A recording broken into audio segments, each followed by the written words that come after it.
Vamos começar hoje a nossa... Vamos começar a nossa live de hoje com mais um relato. Hoje é um relato do livro que é bem especial, no caso. Do livro Algumas Razões para Ser um Cientista. O relato de hoje se chama Quebrando Barreiras e ele é da Elisa Frota Pessoa. Para quem não sabe, a Elisa Frota Pessoa ela é do Centro Brasileiro de Pesquisas Físicas, no Rio de Janeiro, e ela foi uma das fundadoras do Centro Brasileiro de Pesquisas Físicas e ela publicou o primeiro artigo da instituição. Então, ela é uma pessoa muito influente na ciência brasileira e mundial, tanto porque o CBPF, né, que é o Centro Brasileiro de Pesquisas Físicas, ele tem renome internacional, né, e ele é reconhecido internacionalmente, recebe muitos estrangeiros que vêm para o Brasil fazer pesquisa, e principalmente os cursos de pós-graduação.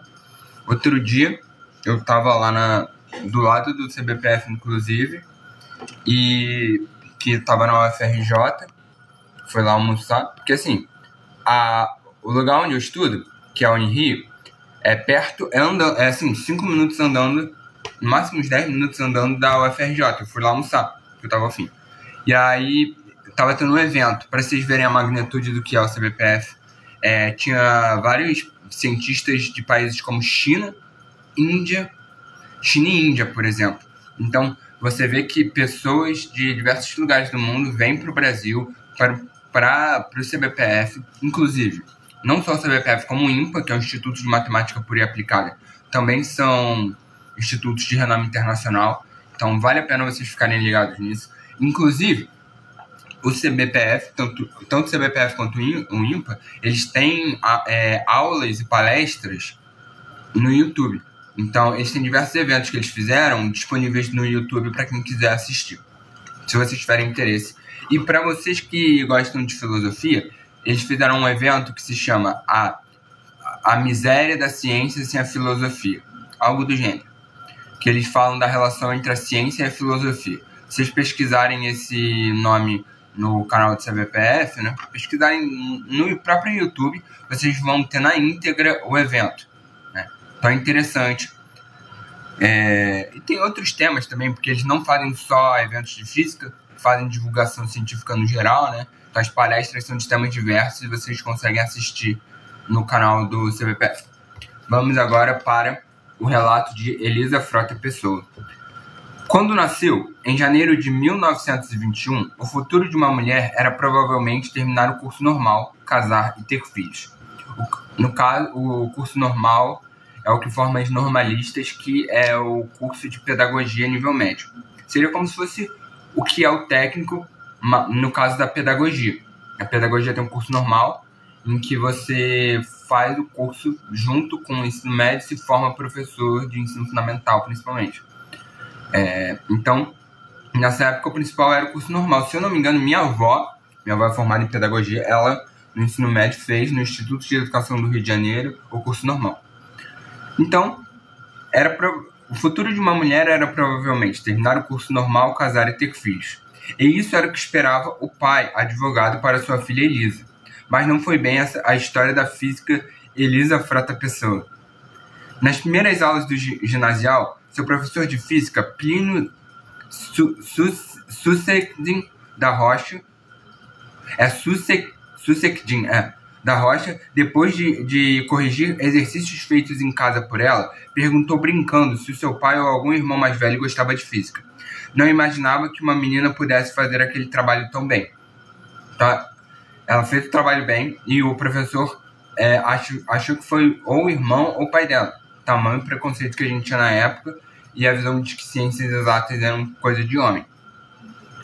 Com o passar do tempo, ele foi um dos maiores incentivadores para que ela continuasse seus estudos no curso de física e não no de engenharia, como era de se esperar de alguém interessado em física e matemática. Era ele também que lhe passava exercícios extras fora do horário das aulas. Elisa atribuiu sua escolha, sem hesitação, da carreira de física aos seus professores da Escola Paulo de Fronten, no Rio de Janeiro. Dúvidas sobre sua escolha, ela diz nunca ter tido. Em compensação, não encontrou nenhum apoio na família. Coisas da vida. Se você for escolher ser cientista, pode ter certeza que alguém na sua família vai ser contra. Ao contrário, seu pai era favorável a que a sua filha mais velha se casasse e fosse uma boa dona de casa, como a mãe era. No máximo, poderia continuar escrevendo suas poesias. Além dele, seu noivo na época também imaginava que quando eles se casassem terminaria aquela brincadeira de se fazer física. Naquele momento, a física já era muito mais importante do que os sonhos de uma boa moça. Na verdade, era uma verdadeira paixão, aquela que acompanharia por toda a vida. Nas reuniões da escola, seus pais nunca voltavam falando dos feitos intelectuais relatados por seus professores, mas sempre do problema da disciplina. Eu era levada para chuchu, ela conta. Nada que a tenha atrapalhado a fazer grandes amizades e obter o respeito e carinho dos colegas e professores. Em seu caderno, guarda belas declarações, sempre exaltando sua aguçada inteligência. E aqui vale um parênteses. Pessoas que na sua juventude são muito inteligentes, muito à frente do seu tempo, costumam ser muito inquietos. Eu sou assim também, não querendo me comparar com ninguém, mas quando você tem uma pulsão assim por conhecer as coisas, você não consegue se dar por vencido, né, por satisfeito ao conteúdo que tem na aula. Então você sempre quer saber além daquilo que o professor está ensinando. Então é uma característica de grandes mentes que sempre questionem aquilo que está sendo ensinado para além daquilo que está sendo ensinado. Um ano após terminar o curso na escola Paulo de Frontin, Elisa se casou com seu professor de biologia, Oswaldo Frota Pessoa, de quem adotou o nome e com quem teve 2 filhos. 15 dias depois da festa, Elisa fez a prova de ingresso para o curso de Física da Faculdade Nacional de Filosofia, atual UFRJ. Foi a única aprovada daquele ano. Ou seja, ela foi a única mulher no curso de mestrado, na turma do curso de mestrado. Meses depois, juntou-se a ela seu amigo José Leite Lopes, que transferiu de matemática para física.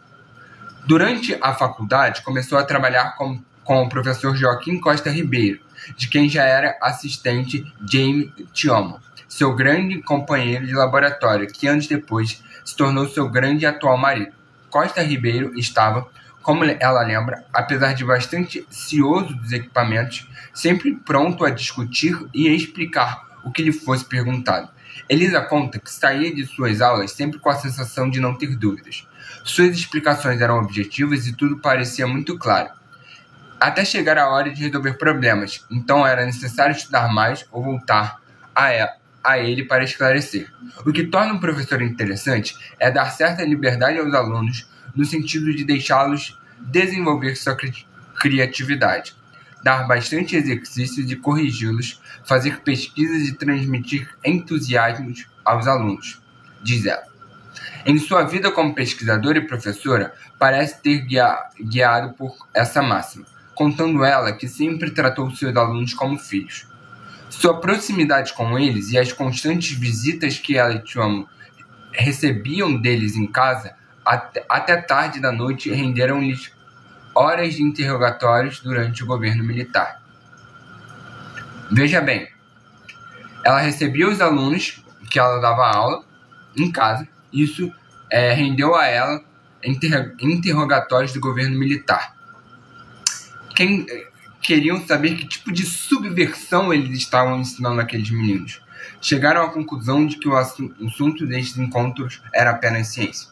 Você vê que isso é uma constante na história, porque Sócrates também reunia a juventude e foi acusado e morto por conta disso. Sempre alegre, Elisa fala com entusiasmo de todas as suas conquistas pessoais e profissionais e dos enormes desafios que enfrentou durante toda a sua vida para se firmar na carreira e cuidar da vida familiar, que ela garante que foi saudável e feliz. O sorriso só desaparece quando fala do que não gosta e às vezes acontece na profissão, falta de honestidade científica. E quando lembra do tempo que a recém-fundada Universidade de Brasília, para onde levou muitos de seus alunos, não sobreviveu à falta de liberdade no governo militar. Neste período, 230 professores pediram demissão da noite para o dia. Período triste que ela prefere nem lembrar. Prefere partir para a fala de assuntos mais agradáveis. Conta suas histórias, que são muitas, sobre a física e sobre físicos. Sempre com um enorme sorriso e um espírito jovem e animado. Interessante o relato dela de que 230 professores se demitiram da Universidade de Brasília. Nessa época, existiam alguns polos científicos no Brasil. A UFRJ era um e a UNB, a Universidade de Brasília, era outra. Não existiam muitas universidades, que foram se expandir em número só no governo Lula. Seu entusiasmo é tão grande e contagiante que quando sua irmã, 6 anos mais nova, avisou que depois do ensino médio queria ser apenas dona de casa, seu pai então chamou Elisa e Oswaldo, seu marido na época, e pediu que conversassem com ela e a convencessem a escolher uma profissão. Veja bem, o pai, que antes era contra a filha seguir a carreira científica, tomou tão gosto e ficou tão feliz que quando a outra filha queria ser dona de casa, ele falou: opa, vai conversar com sua irmã que ela tem uma palavrinha com você. Você me ensinou uma coisa, a mulher deve ter mesmo uma profissão, disse ele a Elisa. Mais uma vez, ele discordava dele. Cada um deve fazer aquilo que vai lhe fazer mais feliz, ela pensava. Sua irmã se formou com ótimas notas em biologia, mas nunca exerceu a profissão. Ela garante que tudo que se faz com paixão acaba dando certo, mesmo que o retorno financeiro demore a chegar. Vai pegando seu ônibusinho para o trabalho que um dia você consegue comprar seu carro, e assim vai conseguindo tudo. Realmente, não dá para acreditar nisso diante de Elisa Frota Pessoa. E aqui vimos o relato de uma das maiores físicas que o Brasil já teve, mais importante. Hoje começaremos agora o tema da nossa aula, que é um pouco sobre estoicismo e epicurismo e ceticismo, que é dando continuidade às nossas aulas sobre filosofia antiga. Hoje é a última live e a última aula sobre filosofia antiga. Amanhã começaremos finalmente a filosofia medieval, com São Tomás de Aquino. Primeiro Santo Agostinho e depois São Tomás de Aquino. Se vocês quiserem saber mais sobre esses dois pensadores, que são gigantes na história da filosofia, amanhã às 8 horas. Estávamos falando sobre questões sobre justiça e sobre o bem. E falamos sobre Aristóteles. E para Aristóteles, né, lembrando vocês, que o direito é dar o que é de cada um, né? E para ele existe a justa divisão, né? Por exemplo, se todo mundo tem condições iguais, né, quando eu divido igualmente as coisas, as pessoas, eu estou fazendo justiça, né? Isso é fazer justiça. Por exemplo, se eu tenho uma prova com 5 questões, se uma pessoa acerta 3 e ganha 6 pontos, uma outra pessoa acerta 4, ganha 8 pontos, e se uma com 5 questões certas ganha 10 pontos, eu fiz justiça, porque eu dividi a pontuação em todas as provas da mesma maneira. Lembrando que as condições devem ser iguais. Nesse caso, a prova foi igual a todo mundo, logo, a condição para a divisão foi igual para todos, então houve justiça. Esse é o conceito de justiça para Aristóteles. Quando a gente tem uma perda, por exemplo, nós devemos suprir aquilo que foi perdido, né? Repor aquilo que foi perdido com algo de um mesmo bem. Se eu perco um livro, se eu entrego um livro a alguém e essa pessoa perde o livro, ela tem que me devolver com um livro. Eu não posso exigir que a pessoa me reponha o meu bem com um carro, por exemplo. Esse é o princípio da... E assim, como eu sempre falo, a gente precisa entender a concepção de indivíduo, porque é um indivíduo que está relacionado com a pólice, com o coletivo. Então, sempre tem essa relação, né, do bem comum, por exemplo. É interessante a gente pensar também quando a gente pensa de ética, política e justiça, qual é o conceito de indivíduo que a gente está tratando? Hoje em dia, a gente tem uma noção de indivíduo atomizado. Um indivíduo, ele é a parte mais essencial, a parte indivisível do coletivo. O coletivo é uma soma de indivíduos. Então a gente tem hoje, no direito, o paradigma de que a gente não vai condenar ou a gente vai punir a sociedade. Porque o crime ele é uma coisa unicamente individual, né? De quem é a culpa de um crime? De quem cometeu o crime. Né? Quem leva a pessoa a cometer o crime, não muitas vezes, entende? Então, isso é muito complicado. E trazendo para o atual, por exemplo, né, a gente tem a questão da Choquei, por exemplo. Né, não levando para questões políticas, mas uma questão ética e jurídica. A Choquei é um exemplo de que uma ação individual, como, por exemplo, divulgar uma fake news, pode influenciar na tomada de decisão de outras pessoas, inclusive uma pessoa perdeu a vida. Então, a gente tem, eu particularmente acredito, isso é opinião pessoal, que devemos nos libertar dessa visão individualista do direito. Porque eu acho que a pessoa não faz algo única e exclusivamente porque ela quer fazer. Inclusive, os nossos desejos são frutos do contexto em que a gente está. Né? Porque existem alguns casos de crianças, jovens que viveram no meio do mato, e na floresta principalmente. E eles são socializados e têm alguns comportamentos diferentes do habitual de pessoas que foram socializadas com outros seres humanos. Então, a socialização, o modo como a gente é socializado, é muito essencial para o que a gente vai pensar e para o que a gente vai fazer. Porque, por exemplo, muita gente vai falar que a gente responde a estímulos. Existe, inclusive, uma área que é um pouco questionada dentro das ciências sociais, que é a sociobiologia. Explicaria a sociologia através da biologia.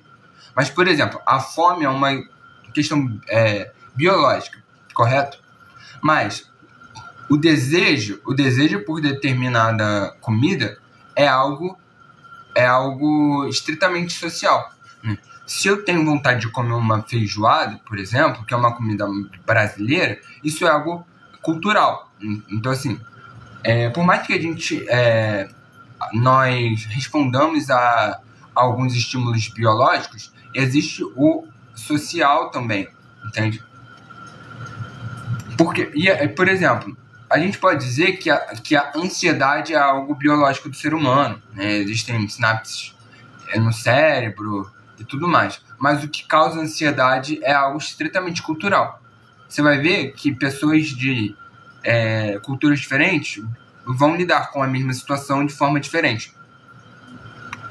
Agora começamos com o tema efetivo da live, que é o epicurismo, estoicismo e ceticismo. Né? Primeiro a gente precisa pensar o que é o helenismo. O helenismo ele foi o período pós Grécia Antiga, né? Pós Atenas, que marca a decadência da polis, a ascensão do Império de Alexandre e vai até Santo Agostinho, que marca o início da filosofia medieval. Né? Então, é o período pós-Grécia Antiga e pré-filosofia medieval. Surgimento do direito romano fortemente ligado à filosofia grega, em especial Aristóteles. Né? Então, o direito romano, inclusive, ele é o básico, ele é a base para o direito ocidental, né? E ele foi muito baseado na filosofia grega de Aristóteles. Esse período compreende mais ou menos 1000 anos. As pessoas que antes tinham uma preocupação política de participar da vida política e da democracia não questionavam a ideia de participação política. Era normal, habitual, algo dado de que você participaria da vida política. E toda a filosofia era voltada para a construção de uma polis melhor e da construção de uma coletividade mais saudável. E o que se importa para a filosofia romana? Né? A filosofia agora ela se volta a uma filosofia de vida. Por quê? Porque nesta época você tem o que a gente chama de República Romana. A República Romana nada mais é do que um clube de aristocratas. Não é mais uma democracia participativa absoluta em que todo mundo que é considerado cidadão tem direito à fala, né? Você tem no Senado, você tem um grupo de pessoas que participa da política, como é hoje, né? No caso do Congresso, das Assembleias Legislativas e do próprio Senado, né? Nessa época surge o cinismo, que tem como criador Antístenes, discípulo de Sócrates, que funda um pensamento próprio. Cinismo vem da palavra cão, aquele que tem uma vida próxima à do cão. Tem como grande expoente o Diógenes de Sinope. Diógenes vivia num barril. É o filósofo do barril. Ele vivia feito um mendigo. Ele vivia o que ensinava. Dizia que não devemos nos apegar às convenções sociais e era desapegado de bens materiais. Inclusive, ele usava um pote, um copo para beber água, mas a partir do momento que ele descobriu que ele não precisa do copo, que ele poderia pegar água com as próprias mãos, ele deixou isso de lado. Tamanho era o desapego dele de bens materiais. Agora vamos para o estoicismo. O estoicismo ele é importante porque ele está bem em alta, né, hoje em dia. E existem algumas peculiaridades do pensamento estoico que precisamos pensar para os dias de hoje, por conta dessa má utilização do estoicismo, né? O estoicismo ele é uma escola fundada por Zenão de Cítio aqui com C. Concebia o conhecimento como uma árvore, em que a física seria a raiz, a lógica o tronco e a ética os frutos. Um ponto importante é a ligação entre a física e a ética, né? Toda a natureza ela vai ter uma parte importante na ética. A ética não está desassociada da realidade e da natureza. Como em toda filosofia helenista, a ética exerce um papel central. Havia uma busca pela felicidade, estando ligada a um estado de imperturbabilidade da alma. Ou seja, nós tentamos buscar um estado em que a alma não é perturbada.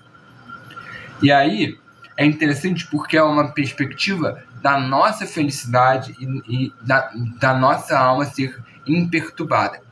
Então existe um início de um individualismo aqui, né? Então já é algo a se pensar. Okay? Quem é que utiliza a filosofia estoica, né? Quem é que vai, hoje em dia, estamos dizendo na contemporaneidade, quem é que resgata a filosofia estoica? Essencialmente, são os coaches. E os coaches eles têm um papo muito de superação pessoal, de meritocracia e de individualismo, focando no indivíduo. Porque o coach, muitas vezes, ele vai falar para o indivíduo, né? Então é interessante pensar que o estoicismo é uma filosofia individualista e é utilizada por coach. Há uma perspectiva de conceber um Deus ordenador. Existe um Deus e uma racionalidade e há uma ordem universal divina, diferente da providência divina cristã.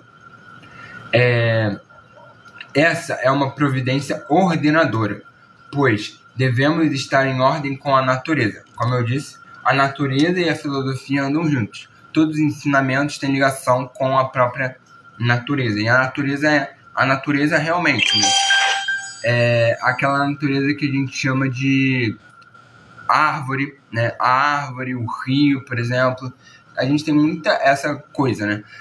E é interessante pensar, fazendo um paralelo, que essa ligação com a natureza vai dar o que a gente chama na teologia ao nome de religião natural, né? Porque é ligada à natureza. Existem dois tipos de religiões: a religião natural e a religião sobrenatural, que é revelada. Tanto que a mitologia grega ela é baseada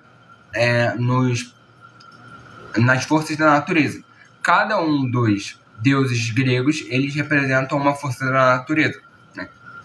E aqui, ó, há um culto às virtudes, sendo elas 3 básicas, né? De todas as virtudes, 3 são básicas que todo mundo deveria ter: a coragem, a justiça e a inteligência. e ao entendimento da morte como algo natural, uma consequência necessária a todo ser humano. Devido a esse fato, não devemos temer a morte. Quais são os principais pontos do estoicismo? Indiferença aos estímulos internos, empirismo e uma inflexão da justiça e da razão. Porque todo mundo deveria ser justo e deveria se utilizar da razão. Inclusive, você utiliza a razão para chegar na justiça. Beleza? E aqui é interessante, porque você precisa pensar que existe uma indiferença aos estímulos externos, como eu acabei de falar. Então quer dizer que existe uma camada conservadora, porque você é indiferente. As coisas são como são. E você só aceita. Então existe um conservadorismo por parte do estoicismo, que é diferente, por exemplo, muita gente hoje em dia fala que é estoicista, né, estoico, mas existe uma crítica que a gente pode fazer, porque a gente está num mundo que está sendo degradado. Nós devemos ser indiferentes, né, porque muita gente que segue o estoicismo vai dizer o seguinte: nós não devemos nos importar com aquilo que nós não podemos mudar. Mas o que a gente não pode mudar? Com base em que a gente diz que a gente não pode mudar? Existe a nossa responsabilidade em mudar as coisas também. Alguns expoentes do estoicismo serão Sêneca, Epiteto e Marco Aurélio, são os mais importantes. A origem dos nossos pensamentos, segundo os estoicos, está em nossas sensações e não em ideias inatas. Há a consolidação dessas sensações mediante contato com a natureza. De novo, a natureza tem um ponto importante na filosofia. Numa perspectiva de harmonia com a mesma, que seria a natureza, né? Ou seja, há uma consolidação das sensações mediante contato do ser humano com a natureza. Para os estoicos, a ciência é o ponto de partida da sabedoria, sendo essa ciência uma adesão consciente ao que acontece segundo o tempo da natureza. Como eu falei, o estoicismo é uma filosofia de matriz conservadora, porque a aceitação do que está posto, a aceitação da lei e a aceitação da norma. A filosofia estoica já não se preocupa mais com o destino da polis. A decadência da democracia grega dá lugar à República Romana, com instituições como o Estado, como o Senado e o Estado Romano, que nada mais são do que clubes de aristocratas. A gente já vê em Platão, né, a ideia de um grupo que poderia participar da vida política. No caso que ele vai falar do rei filósofo. Ele vai falar da teoria das almas e que tem a alma racional seria quem deveria participar da política. Agora falaremos do ceticismo.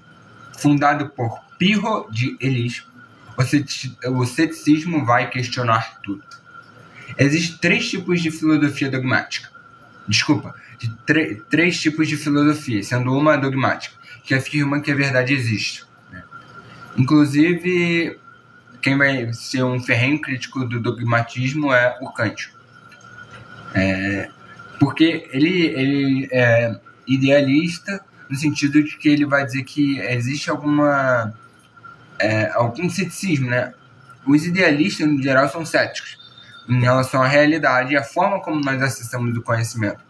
É interessante pensar isso, porque ele vai fazer uma oposição a essa filosofia dogmática. Existe a filosofia acadêmica, que é da Academia de Platão, a academia fundada por Platão, mas não que Platão necessariamente defendeu, mas sim dos seus discípulos. Os discípulos de Platão vão dizer que em certa medida, cética, né, a filosofia, por acreditar que a verdade é impossível de ser alcançada. Porque eles vão dizer que a ideia ela existe ontologicamente no mundo inteligível. Então, nós não podemos verdadeiramente acessar. Platão, no caso, diz que a gente acessa, e a partir disso faz ciência. Mas alguns platônicos vão dizer que a gente não consegue acessar. Isso, platônicos ainda na antiguidade.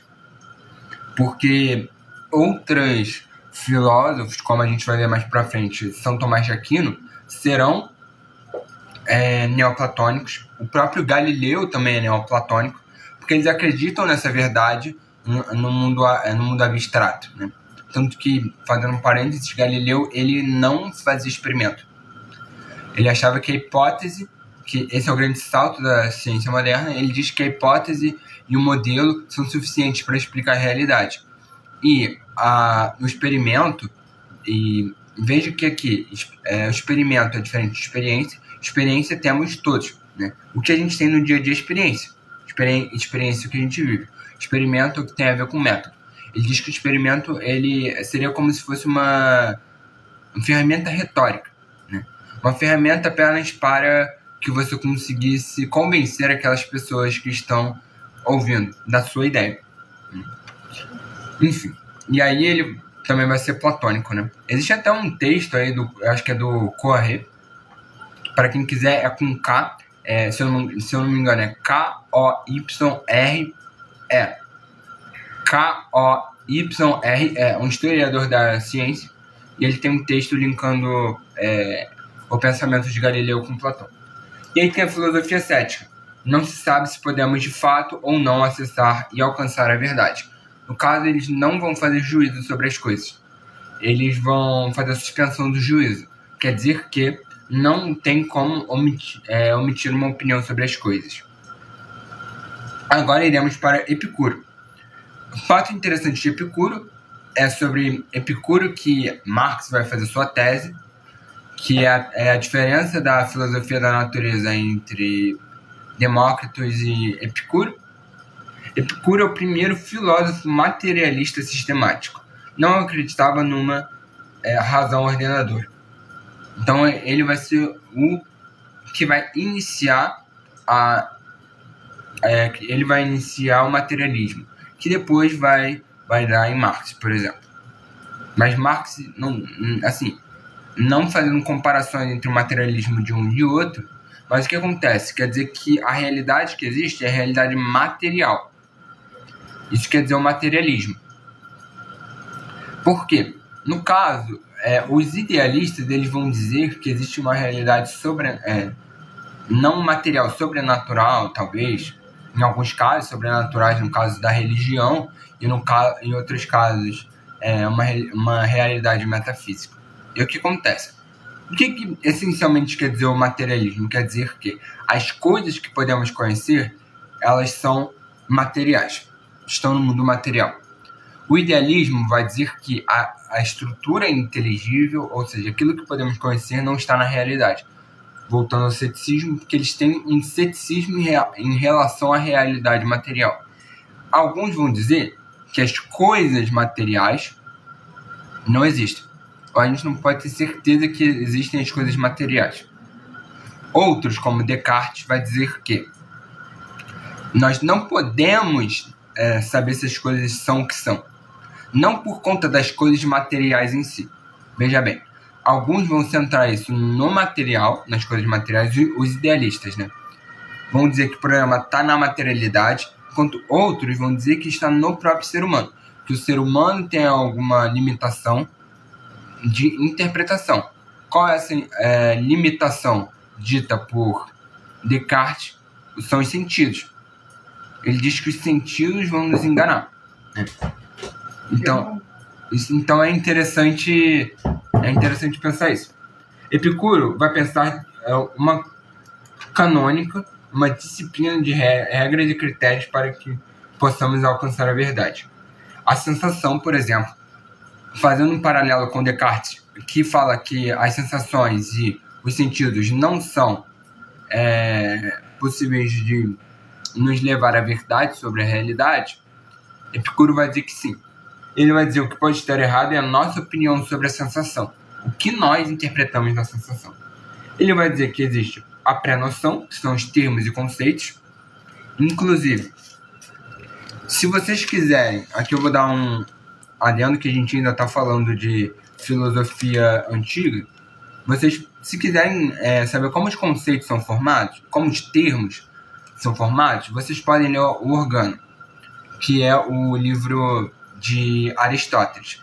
Especificamente, existe um capítulo, ou um sublivro, digamos assim, é que assim, o livro, o que a gente chama de livro hoje, é um compilado de livros, né? Os livros para os antigos é o que a gente chama de capítulo. Existe categorias. É um dos livros do Organon, né? Um dos textos, melhor dizendo, que é um tratado sobre a natureza dos termos, resumindo-os a um número de categorias que compõem o domínio do real.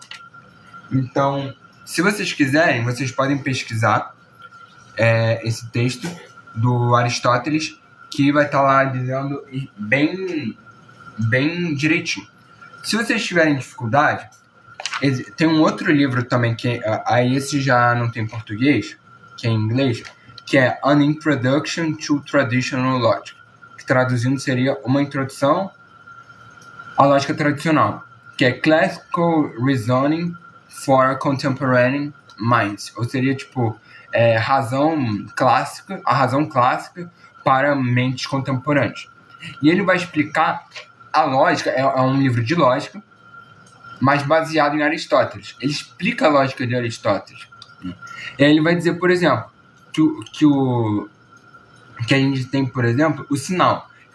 E aí ele vai dizer todas as categorias, que pode ser natural ou artificial. Natural é aquilo que realmente existe. Por exemplo,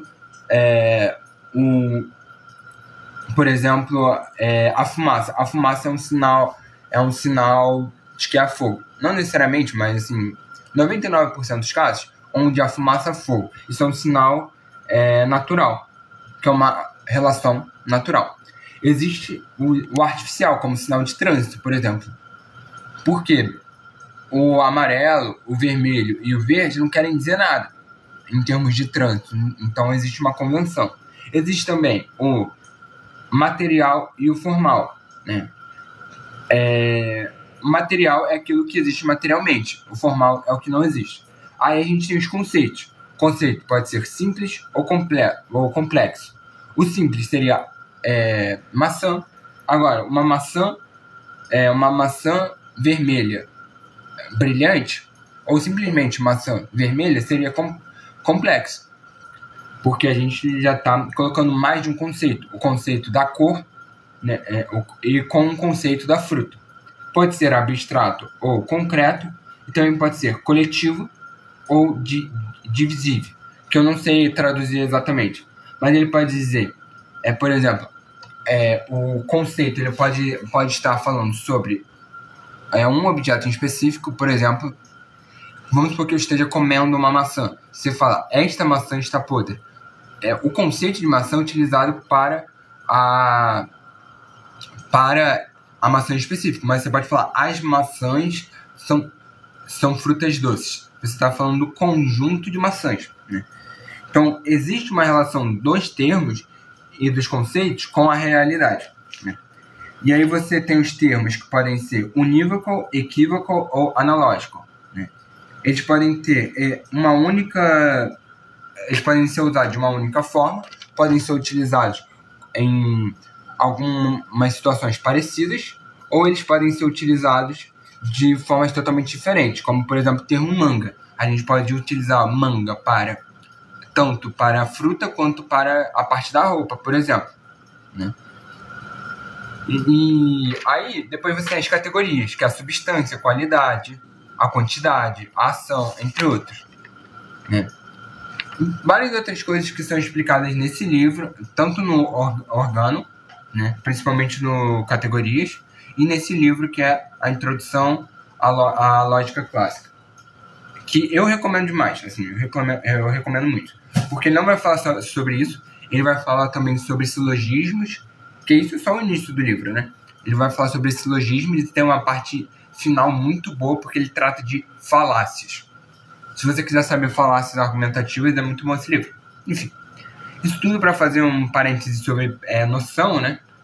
E aí, é interessante você pensar, porque Aristóteles, né? Tudo bem que a gente está falando aqui de epicurismo, mas vale fazer esse adendo sobre filosofia antiga. Aristóteles ele vai fazer a primeira teoria da verdade.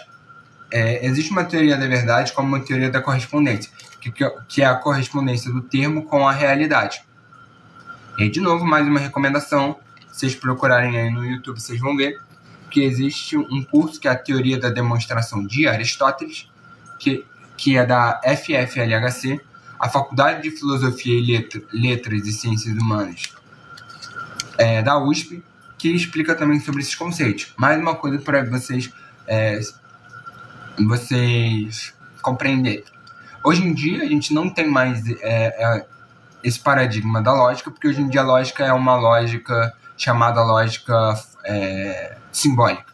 A gente trabalha mais com o termo, a gente trabalha mais com o símbolo, né? O termo, ele é desaparecido. O termo, né, não consta muito. A gente só tem um símbolo. Tanto que a gente fala que tem uma sentença P, uma sentença Q, um predicado Q. Tipo, se P, então Q. P e Q seriam sentenças, né? Tipo, se o céu é azul, então tá de dia. Porque o céu à noite seria preto, sei lá, um exemplo. Né? Seria coisa assim. A gente substitui as frases por símbolos. E esse é o paradigma que a gente tem hoje em dia. Então, a gente não consegue fazer tanto essa correspondência do termo com a realidade, como fazia Aristóteles. Por isso que eu acho interessante pensar nisso, porque ela é a base de toda a filosofia e da ciência também. Então, é interessante porque eu acho, muitas vezes, que Aristóteles ele consegue ser mais científico do que a ciência contemporânea. E é uma coisa que eu acho que precisa ser dita. Né? Existe um positivismo, né, e um cientificismo de colocar o método científico acima de qualquer outra coisa, sendo que a gente não vê qual é o modo de pensamento desse método. A gente já falou aqui sobre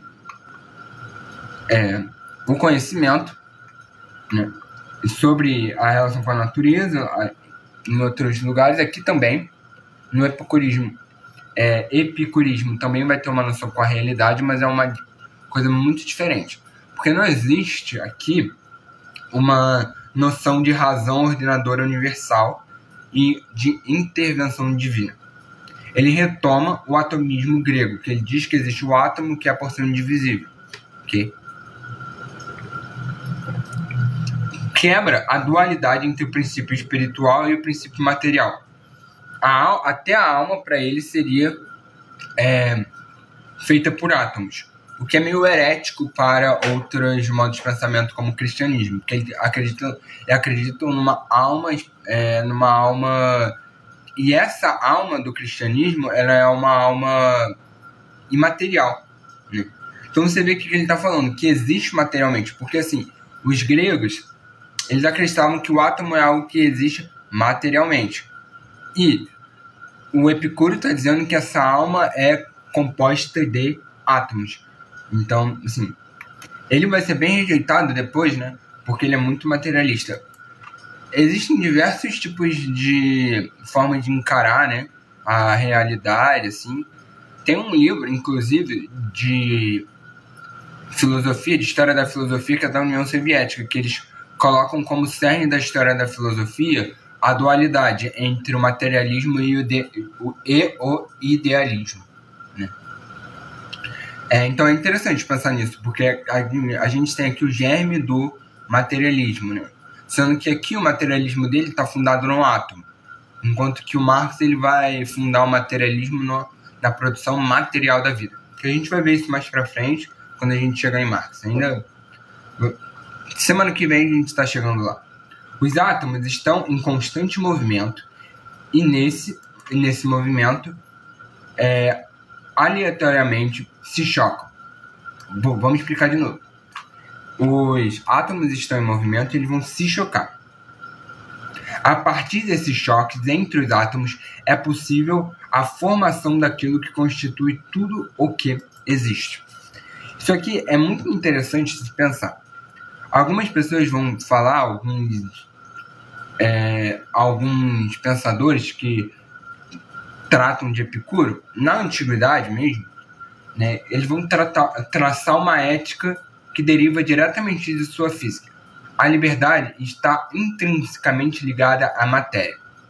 Então ele está dizendo que eles estão dizendo que a matéria é livre, o átomo é livre. Que o átomo ele é livre, logo nós somos livres. Existia uma concepção de que essa visão atomista está ligada à ideia de liberdade. Mas isso não é consenso entre aqueles que estudam Epicuro. Existe uma interpretação de matriz altusseriana que foi feita por Louis Althusser, que é um filósofo francês, que ele é um dos principais filósofos do século XX, que inclusive vamos tratar dele também aqui nas férias, com o livro Estado, Direito e Marxismo.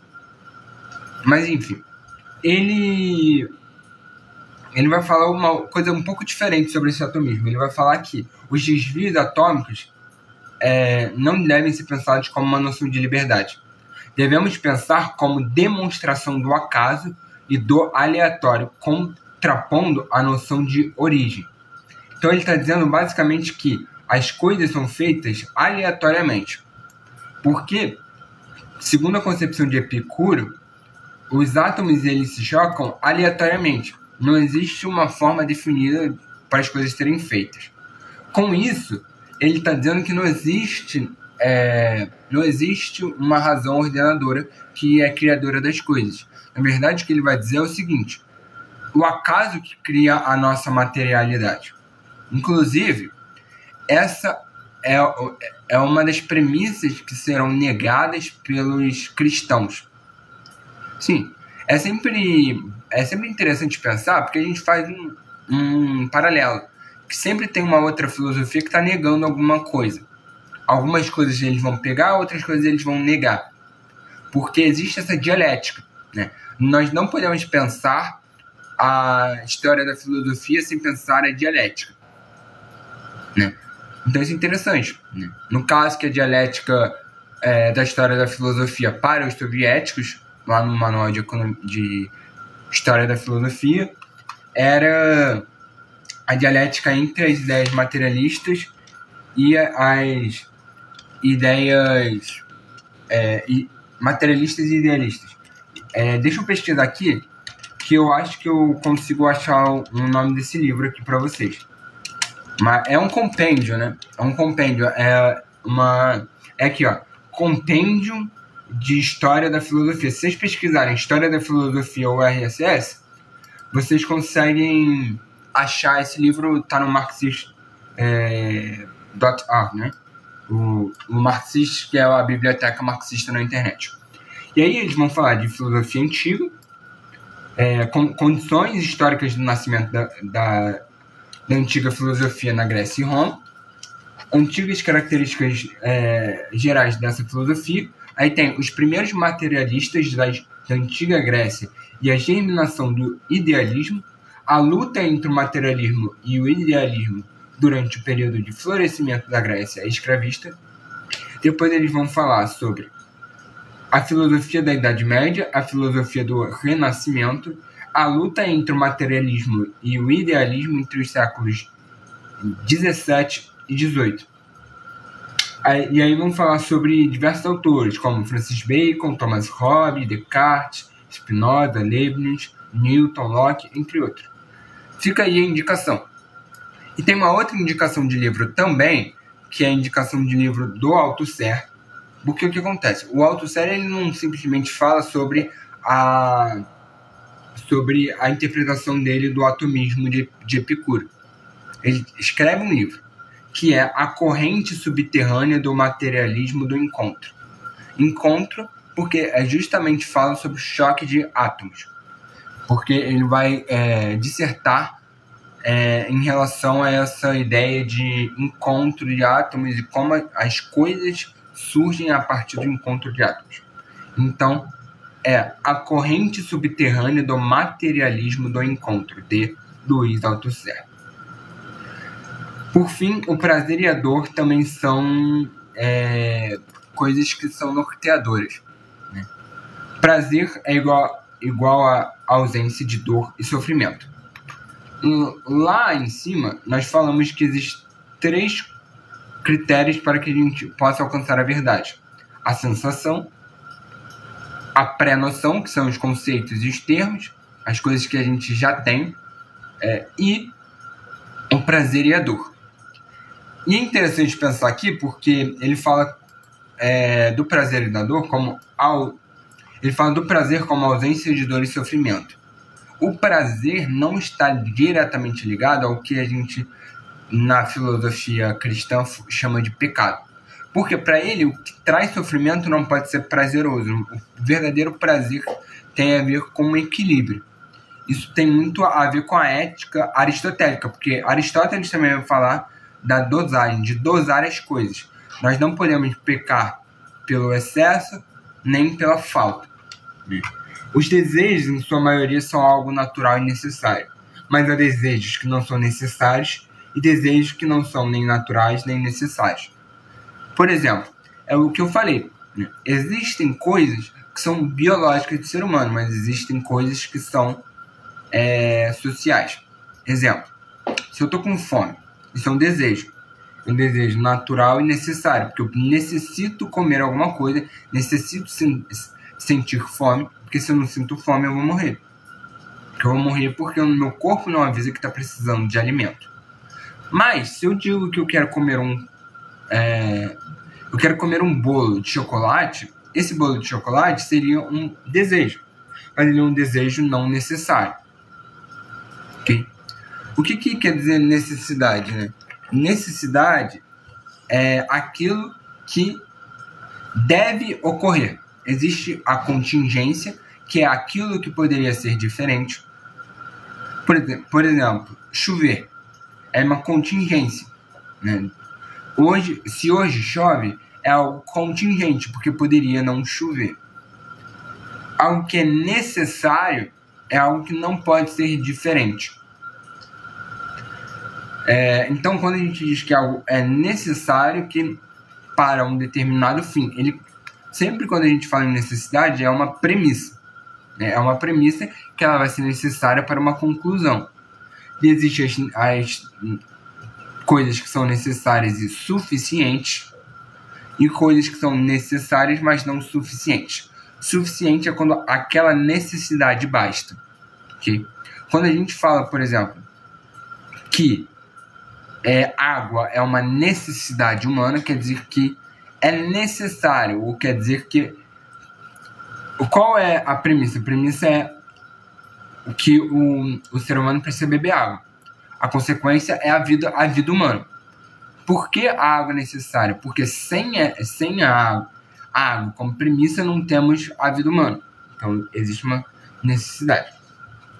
E é interessante você pensar aqui também, porque você pensa muito no indivíduo também, né? No desejo do indivíduo e tal.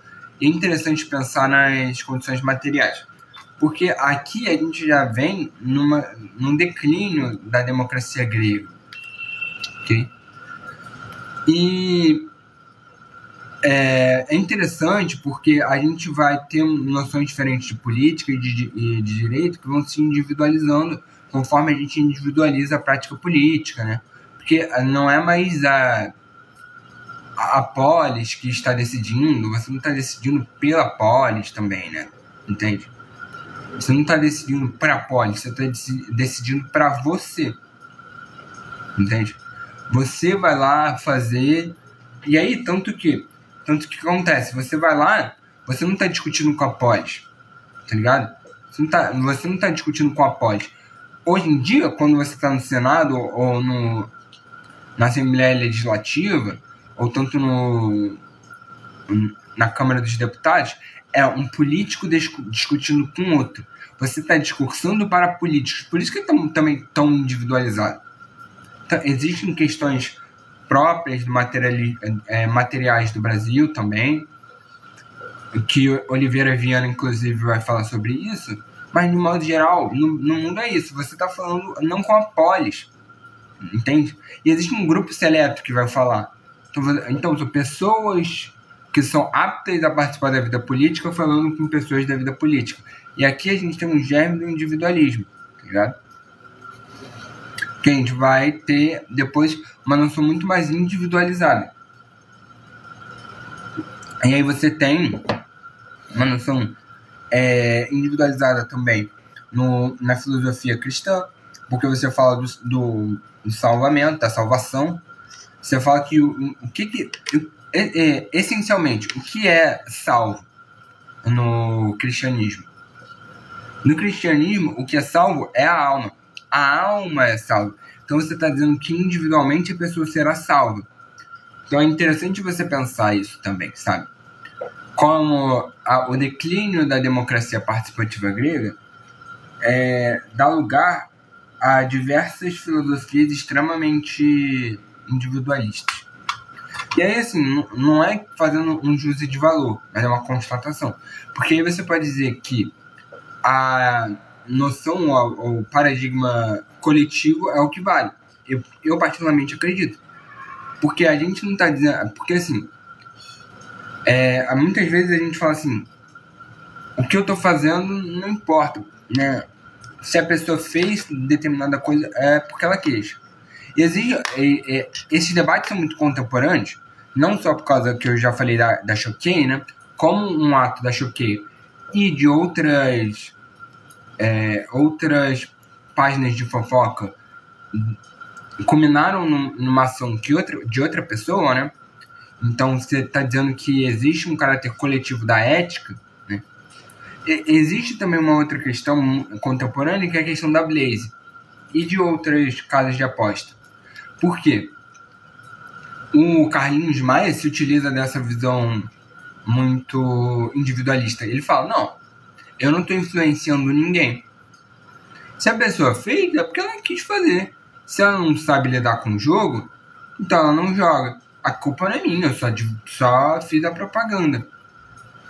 Então as pessoas se utilizam desse individualismo também para se eximir da culpa, né? Como se induzir a pessoa a algo não fosse algo errado também. A gente induzir a pessoa a fazer algo errado também nos coloca como culpados daquilo que acontece. Pelo menos eu acredito nisso, né? Então é uma coisa a se pensar também, né? Então é uma coisa porque a gente pensa em questões contemporâneas nessas dualidades. A gente vê que essas coisas aqui estão diretamente ligadas, né?